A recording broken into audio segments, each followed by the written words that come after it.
I regret it. It ruined my life. It is the one thing that ruined my life.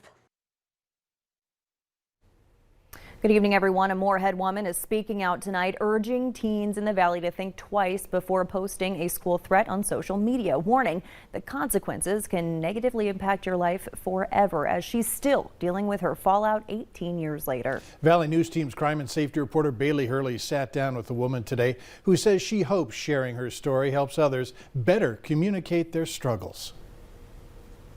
She was the new girl at school in 2003, an 8th grader at Wyndmere Public Schools. I felt bullied. I felt like an outcast. And she could only take so much, one day snapping and threatening to stab someone, which got her expelled and charged with felony terrorizing as a 13-year-old. The same charges all 3 students from last week's threats in West Fargo are also facing. Yeah, it ruined my life. It really did.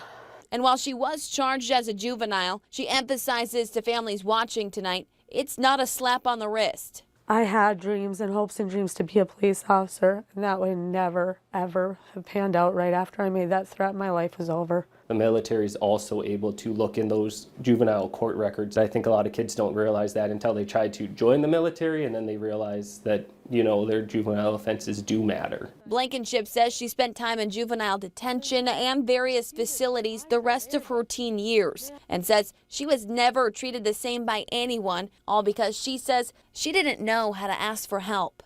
There's other ways to ask for the attention that you need. You could go to the counselor at your school. You could say, like, I'm feeling this way, but don't make it into a threat, especially on social media. Both she and officials urge parents and teachers to take a closer look for any warning signs going forward, and emphasizes to kids, you're not weak or a bad person for asking for mental health help.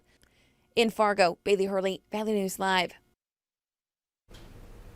At least 2 of last week's 4 school violence threats in West Fargo were almost immediately deemed not credible, a process West Fargo police say takes time between their school resource officers and investigative units. There are some of these threats that have circulated for probably 3 to 4 years, and they finally just start popping up at different places that have the same initials as these threats.